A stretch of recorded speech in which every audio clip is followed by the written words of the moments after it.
all together yet. But I found that if I don't, I lose that spot on Facebook. That's the way it is. Okay, I'm gonna No pull worries.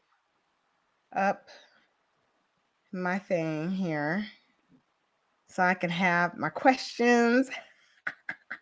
Like, I'm okay. Really, I'm okay. I'm a big kid, a big almost 50-year-old kid, but nonetheless, a big kid. I need my glasses. I'm over here trying to look cute. I can't see these little words.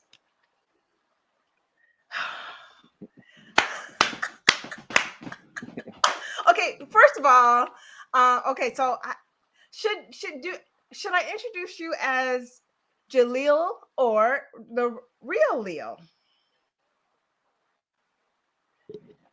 Either way, you go by the real Lil. That's my radio name, so I'm cool with that too. Okay, okay, all right. You're businessman. This is your thing. So okay, so what we're going to get started, and people will hopefully eventually jump in. And in the meantime, we are going to. I'm trying to contain my excitement, but it's really difficult. So you just got to bear with me because it's not just my regular live.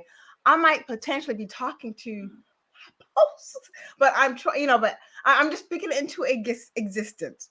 So here we go. All right, so whoever is watching, and for those who will tune in later, I have Mr. Jaleel Lewis here.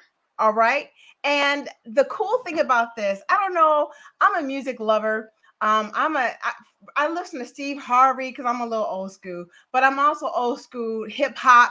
I grew up with the LL Cool J and all this. So I have all these things bundled in me, and then I have my dad's influence, and we're talking like the Temptations and Stevie Wonder. So I'm just a music lover, and I have Jaleel Lewis here. He is a bona fide owner of a radio station, and it's Can You Dig? Is it Can You Dig Sports? Can you dig the culture of sports?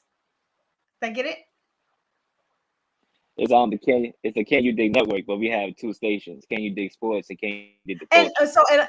yeah, because I didn't want to like jump right into that because the other part is the part that I hopefully will be involved in. But can you dig the sport? Tell me about that because that's a cool concept. Because I when I think about my friends, some of my guy friends who are sports fanatics, but they're like me, they're hip hop.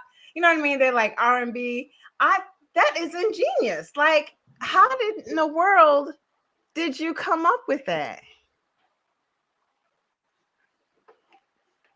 Well, I would say that being me, I've been one of those people that have been, indoctrinated into just talent and media, you can say. Like, for example, I have to give the credit to my dad because and my mother, but my mother for different reasons. My mother was the person that made sure I went to school, but we get into that later and all that, and make sure everything was good. But as far as my dad, I credit that to him because he's the one that exposed me to sports radio. In the car, we always used to go on long road trips down south to Yeah. Miami, not Miami, excuse me, Maryland, Virginia, Delaware, and so we had that mixture of sports and music. He always loved hip hop and R&B, and then he liked reggae. So like I kind of picked that up from him, and he probably didn't realize that I was picking all these things up, and that's why I always say be careful what you do around your kids because your kids is gonna pick up what you do and what you listen to and what you Mhm. say. And sure enough, I was able to pick those things up, and here we are. I can identify with that. We don't know, like, kids are sponges. I'm a sponge. We were sponges, and it's like they put in all that good, juicy stuff in us, those things that last forever. And I don't even think they realize what kind of impression that they made, because here's the thing, I'm not a musician. But like when my husband kind of is a little bit, he won't admit that he is, but he kind of is. But we're one of those people. Remember when American Idol first came out? Way back. Hmm. So when it first came Yep. out, like we are, we're so we are rough on them people because we're like, wait a minute, the tone is a little off there, and the run was a little, and we're not. I'm not. I don't sing right, but I know music, which is so crazy. So let's get in some of these questions, sir. So Now we talked a little bit about how you were influenced and into this dream that you are walking. Tell me about the whole network. So you have a whole network. It's not just sports. Tell me about that.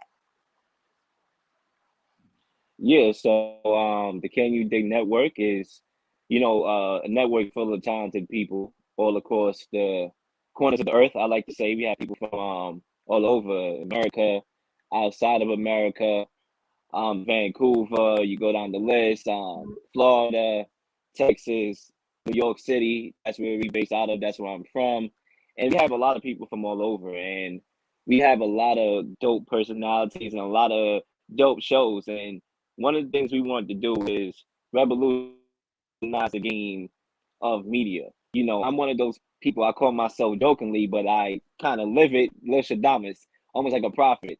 I kind of see things that other people generally don't see, and I try to react in time, and always try to move in that direction before everybody come around. So when I saw that in this world, we living in this digital universe, I said to myself, graduating college, and then a couple years later, the pandemic happens, and I'm saying to myself, there got to be another way that I could accomplish some of the things that I want to accomplish, and that's where this digital universe came into play as it pertains to radio. And I saw the analytics, I saw the way how things was going, and I said to myself, this is an opportunity to capitalize off of this era that we live in today. And that's what I want to do, just give a platform to people like myself who Mhm. love to do this, that are very passionate to do it, who got probably rejected trying to do it. Yeah. We all know the politics that goes into that. Sometimes people don't believe in you, but as long as you believe in yourself, you can do anything. And I think that that's what gave me the confidence to do this, because I'm not the most social guy. You go around the list around my family, they be shocked to see that I'm doing this, but that's because I'm a firm believer that I could accomplish anything I want to. So when you live under that confidence, what looks like career suicide to others, like, oh, what are you trying to do, to yourself, it's just automatic, and you living in that lane, and you really do believe that you can accomplish the things that you set out to. Man, if you don't believe in yourself, then nobody else is going to believe in that dream. You got to be you have to be the advocate and the cheerleader for your own self. And then people will, when they see that fire and that excitement that you have, it's contagious. It just is. And I can't see how bad comes from that. All right. So now I got a question, because you know how the world, the day of the internet is changing how we do everything, and it's including music, because I'm from, where we had AM, FM, you had tuning on the radio, and now you remember we had the CDs, the big CD thing, and the cassette tapes. Now we are doing everything online. We're shopping online. I know I am. I even grocery shop online. I'm sorry, I'm a germaphobe. So like we just do we do everything online. And when you're at work, it's so much easier if you're at your desk to pull up your radio station online now. So tell me about that transition. Like, what's up with how we listen to radio now? What's with that new movement? Yeah, I think radio is just a microcosm of just life and where life is going and where society is going. I think when you look at being able to shop online, Mm-hmm. I even heard people saying that they date online, like they go and have Zoom dates. It's like it's a new era, and I think when you look at, I can't even imagine that, going on date on Zoom like that. I can't even process that, but I think when you look at society and the internet, it has its pros and its cons, just like Hmm. every other thing in Yeah. society. Some people, it all depends on how you use it. If you use it to be a fool, you're gonna be a fool. If you use it for a True. tool, True it's that. gonna be a tool for you. So, Yeah. I think when I decided to stay and continue to be on the internet, because I'm not really an internet dude, but I said to Mhm. myself, all right, well, there's two things you can do with this internet. You could leave and just be off the internet, be off the grid, because I like privacy. Or you can use it to be a tool and not play the fool, and not use it to be a tool. And Mhm. that's what I when I'm able to learn a few things and actually look at social media for different perspectives. You know, you get people that text you all the time some garbage, and you just ignore it. Like, listen, man, I'm looking at social media from a different lens than you. I'm not looking at the gossip and who's posting up that. I'm looking at it to see the algorithms and to see what works and how I can help enhance this company known as Can You Dating Network. Yeah, boy. Sorry, I'm my excitement. It slips out like that. Everyone just randomly just kind of falls right out. Like, whoop, there it is. So it just falls right out. So okay. So can I ask you now? I don't know if this is appropriate. So I know how old I am, but I think it's a wonderful, beautiful, awesome thing for someone to figure out what they want early in life. Like how old were you when you figured out that this is what you wanted to do? When I figured out this what I wanted to do for a career, I would say my freshman year of college Hmm. back in 2016. You know, I always had this in me from when I was in elementary school. My mama always joked when she say that she used to do pop-up visits. She did that with all her children, like pop-up visit to see how her sons and daughters act when she's not around.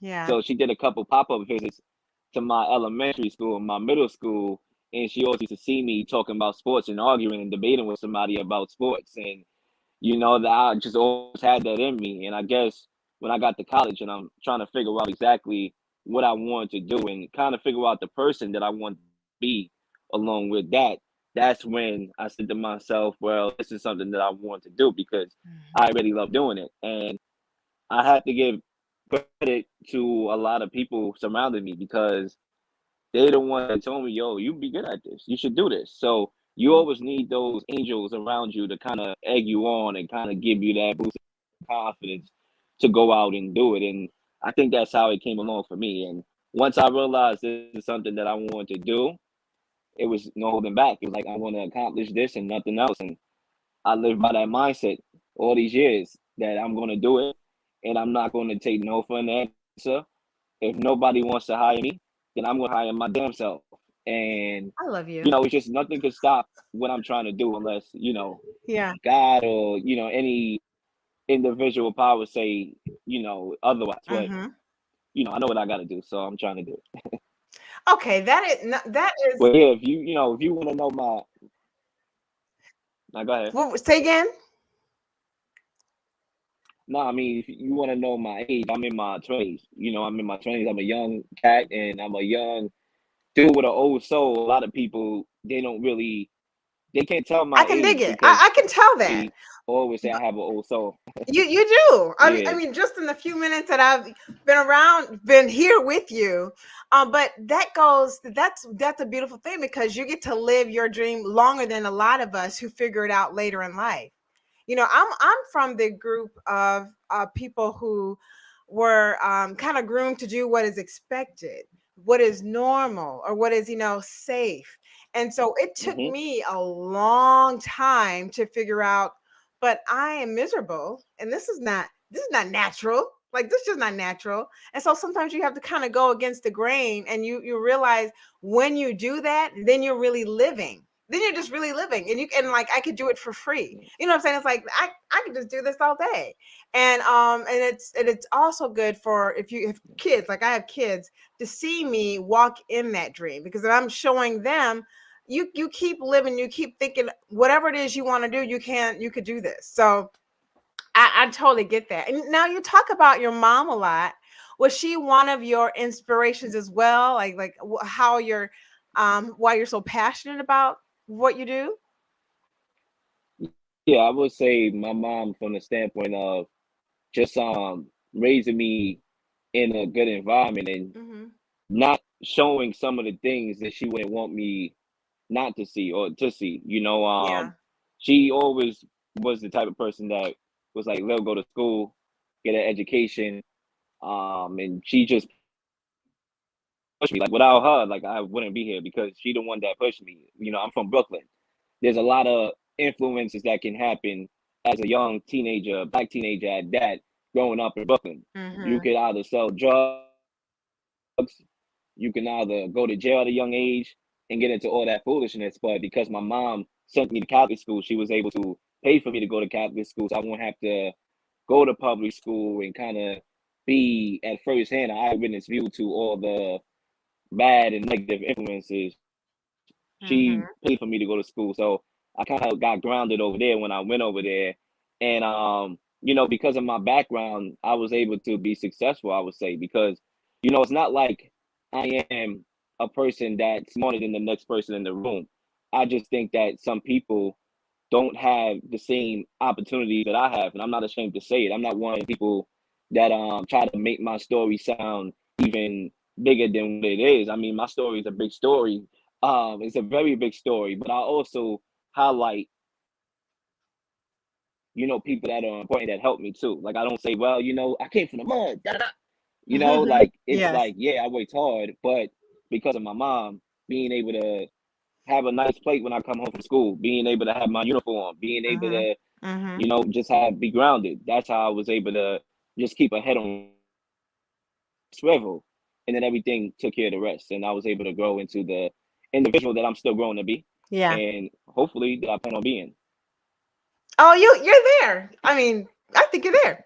So now, quick question, because I have people that of all ages that watch this. So for some young, for someone that is has a dream in their heart and soul, and they talk to themselves about it all the time, but maybe afraid to step out on it. What would you say to someone like that?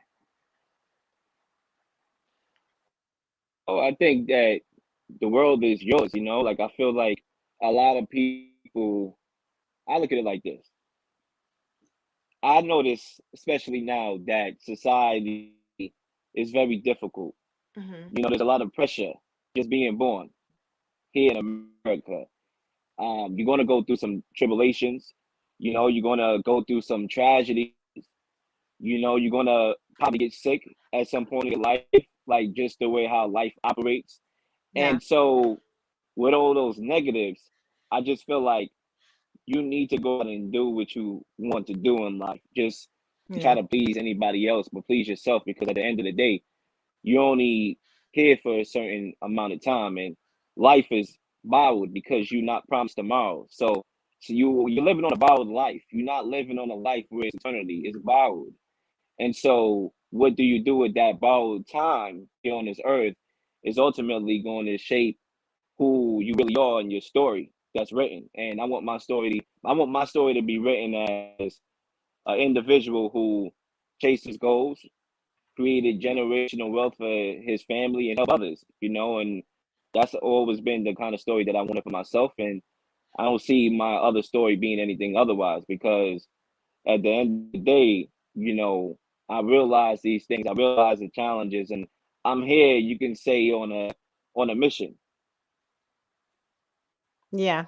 So I would definitely tell everybody to follow their goals and do what they want to do in life, and don't let nobody tell you couldn't do it. Because if I did, we wouldn't even be on this Zoom right now, or this StreamYard app at all. So Yeah, I can dig that. You know, what's so funny is I joke, but I don't. I be serious when I say I like being my own boss. Like I love being my own, whatever it is my thing is, because I know I'm a little, I'm a little eccentric, probably a little am, but also I don't have to break things down for myself. You know what I mean? It's like, okay, I know what I'm supposed to do. I just have to be motivated enough to get out there and do it.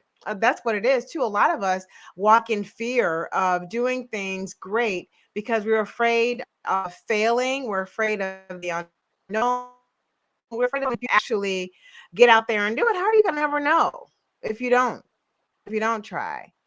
So this is gigantic for you. nah, I absolutely. feel. I mean, I'm excited when when I look at your website. I'm sharing the website, and I'm also going to be sharing the link for Can You Dig It Sports too. Um, I get excited when just looking at the website. It's really comparable to other online stations that are out there right now. I mean, it's just like amazing that you all are doing Nah, this kind of from the ground floor up. So this is pretty cool. So there, I want yeah, to definitely. share this. I would shout out Adolis for having us partner with them and be on their website. And Hmm. I just want to shout out everybody, all the stations over there. And I always say, going back to the point of me being on the younger side of things, I do say that being an on-air talent, I want to retire by the age of 45, which is crazy Hey. because most people in radio years reach their prime at the age of 40 and 50. I want to retire by 45 and strictly go on the Hmm. business side of things. That's my ultimate goal. Oh, you So I got got 20 more this. years of being on the air. Wow, man, that's pretty hot. And then some of us, it's so diverse, um, of all different genres. It's just so diverse and it's inclusive, and that's exciting too. So, but I'm just excited to have you on here. I'm so grateful that you took the time to be on here. Normally, I'll be rocking by myself right now if I don't have anyone scheduled. I'm like, well, it's just gonna be me. And I was like, you know what? I'm just gonna ask because I'm one of those people that will just ask. I figure, what's the worst that can happen, right? You know what I'm saying? So like, that's just me. I just hop out there and just see what I can see. But I am so glad to have you on here. And I see all those sports people in the background. Wait a minute. Okay, I got a question about because I'm seeing your background here. You got to explain something. So okay, I see the guy, the football helmet. Okay, the woman. Yep, What that's can, can you just can I am I just not seeing that right? Like what's happening over there? yeah. So basically, I got my Muhammad Ali poster over there. I All got my right. Knicks poster. Tom Brady. You got Bob Marley somewhere behind there. You got Biggie, Tupac. So it's kind of like a microcosm of the network. It's Yeah. like sports and it's culture, and these posters was here before Can You Dig was here. So I kind of grew myself into what I wanted my reality to be, and that's one of the advice that I would give people watching this and people from all over is to build your environment, build your surroundings. Your surroundings is the Mhm. most important thing Mhm. because your surroundings could either bring you in that rabbit hole or it could push you forward to where you want to be. And I always make sure that I'm in my zone. So if I'm creating content, if I'm recording content, I want to have that full atmosphere that will keep me going. And that's why I kind of, so when I graduated college, the first thing I did was invest into myself, get a mic, cam, get some posters, and start recording content. And then that's what I started doing. So, it started from these posters. Okay. Yep, that makes sense. Okay, yeah, that thingy. I get it. I remember that picture And now. Uh-huh. Okay. Yeah, I'm a big fan. All right. So it's been and these who is people, that? Who's that now? these people, they all these people, they all influential, to myself. Your I look up to influence. these people that I have on my wall, all of them, so that's why they there. It's like my wall of fame right there. That makes sense. You might as well. You got to keep yourself motivated, you know what I mean, and living the dream and remembering why you do this and how you do this and how it all began. That's what you got to do. But I go Absolutely. ahead. Absolutely. So No, absolutely, absolutely. I think that this is going to be great, and I think I want to have to so that everyone can experience what I'm experiencing. I want everybody to get to know this station. I mean, it's a had I not looked into it, I would not have known, and it's just a gem that needs to be shown. Um, right now. So we're going to be on a mission to do that. But I thank you so much for making the time to come in here and talk to me about it. And that enlightens me a little bit more about how it came to be your network. And so that was really enlightening. And I'm just so grateful. But so thank you so much for just coming here when I know you it's probably dinner time where you are. But thank you. No, I'm good. Thank you for having me. I'm doing good, man. I'm chilling. You caught me at a good time. You know, I got time on my hands, so I'm good. All right. Well, we're gonna do this again. We're gonna have more than just us on here. We're gonna have a party the next time, so we can really chop it up. But thank you so much. I'm looking forward I'm to it. not gonna hold you too long because it is about that time. But you have been great, and I am thankful, and I will see you like on the other side. So bye. Absolutely. You be good, and thank you for having me. It was an honor, and later. All right. Well, we'll do this again. Talk to you soon. All right, later.